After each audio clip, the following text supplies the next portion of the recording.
is allegedly Ted Bundy's biffle in prison. They were best friends, they were inseparable, and in order to prove it, he even mailed reporters locks of Ted Bundy's hair. So Gerald Schaefer, he was born in Wisconsin. Now, allegedly he was the eldest of 3 children, and ever since the day that he was born, he had a lot of complaints. And this poor kid, his parents never corrected him. When he's 12 years old, he spots a tree, and he's thinking to himself, that's a beautiful tree.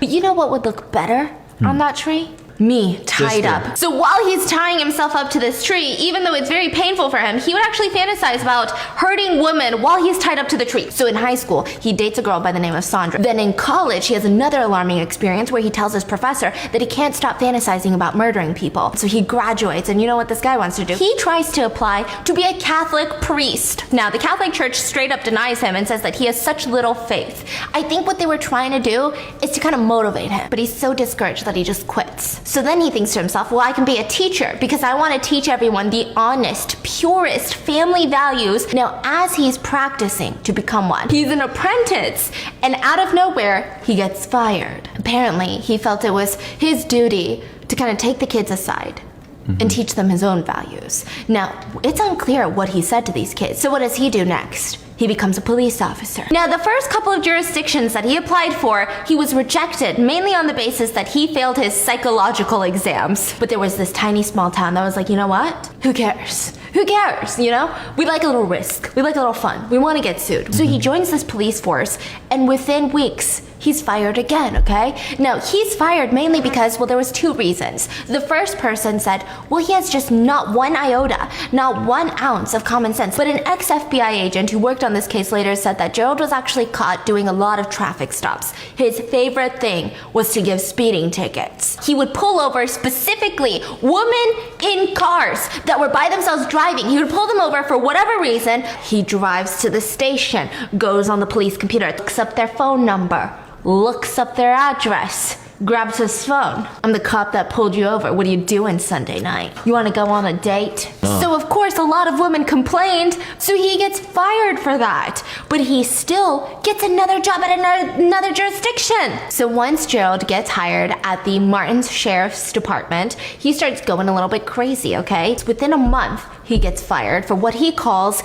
just a silly little mistake. So this is what happened. He's on duty, on uniform, in the patrol car when he's driving down the highway and he sees 2 girls.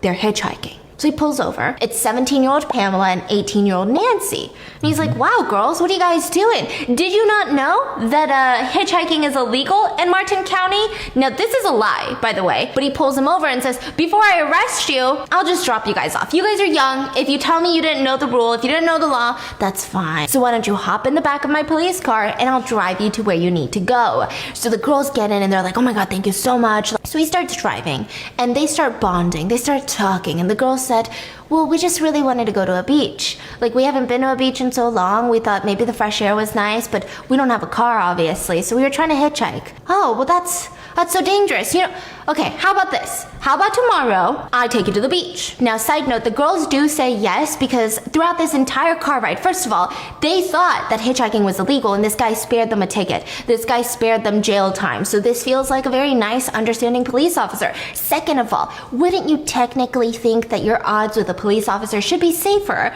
than a regular citizen, right? Because they're supposed to protect the regular citizens. So they say yes.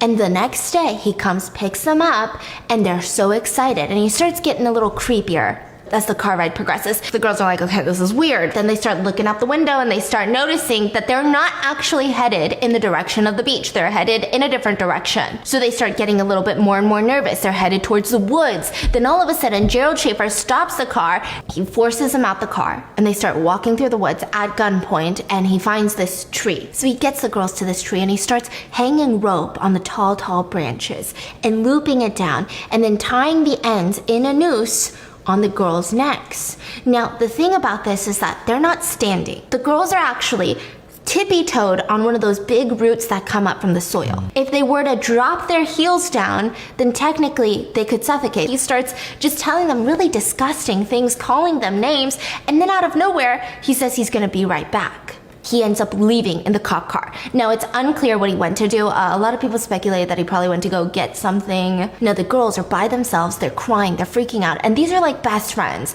So they managed to actually maneuver, MacGyver their way out of the nooses. So they free themselves from this tree and they start running. They run onto the middle of the road and they happen to see a cop car, but it was a different cop. So they flag down the cop. They're like, you need to help us. The cop pulls over. What's going on? What's wrong? And they're saying, this guy, he's a police officer, tried to hang us on a tree. So the girls get into the police car and they start going. Now, around the same time, Gerald shows back up at the tree and the girls are gone. So he decides to do damage control. Calls his boss. Hey boss, you're never gonna believe it.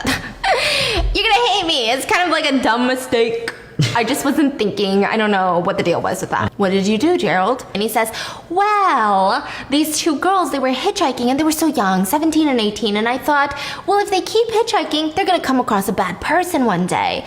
So obviously me being the overly caring police officer, overly sensitive community member that I am, I tied them on nooses to a tree to kind of scare them. So the boss was like, yeah, come to the station, turn in your badge, and I'm gonna arrest you because that's essentially kidnapping. So Gerald goes into the station, turns himself in, and he gets arrested for kidnapping. Now, here's the crazy thing. They actually give him a bail, and he gets out on bail. Now, while he's out on bail, two girls go missing, Susan and Jessica. Susan's family was super stressed because they had actually seen Susan get into a vehicle in their driveway. She had gotten into this guy named Jerry Schaefer's car in the driveway and had gone fishing with him, right? And he seemed like a nice guy. They don't know what he does for a living, but he was very presentable. He didn't look like a creep. They even saw his car and knew his driver's license plate. So this is the last person that she was seen with. So the parents had given the police the driver's license number, but they didn't run it until afterwards. So the trial takes place for the kidnapping of the two girls, right? Just the kidnapping. And the judge calls him a foolish person. And he was sentenced to 1 year in prison, 3 years probation. That's literally not even a sentence. And while he's in jail serving that 1 year, the police finally decide to run that license plate number that Susan's family had given them. And it was registered under a guy by the name of Gerald Schaefer. And he was an ex-cop who was in prison for kidnapping. They're able to get search warrants for his mom's house. And they search the entire place and they find a treasure trove of stuff.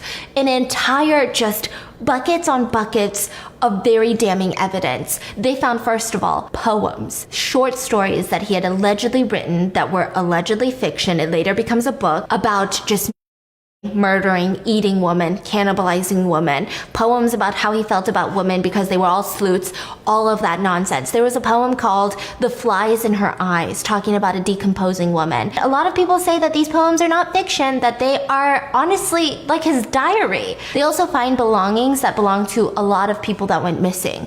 They find belongings of Susan and Jessica's. They find belongings of other missing women, as well as his neighbor. So his neighbor, her name is Lee, she had gone missing. A lot of people had heard Gerald talking about Lee very aggressively, very angry. He was so angry because Lee would change in her own closet, in the comfort of her own home. But because the shades weren't perfectly closed or sometimes she forgot, he felt like she was doing it on purpose. And she had to be dealt with. She had to be taught a lesson. And then she ended up vanishing. Later, her skeletal remains were found, but a lot of her jewelry was found inside of Gerald's house. When they later find Susan and Jessica's bodies, it looked like the two girls had been tied to a tree, hung from a tree by their wrist, and their injuries were really bad. But there's no way to connect it with Gerald. Sure, he had some of their belongings, but he could also say that they were friends.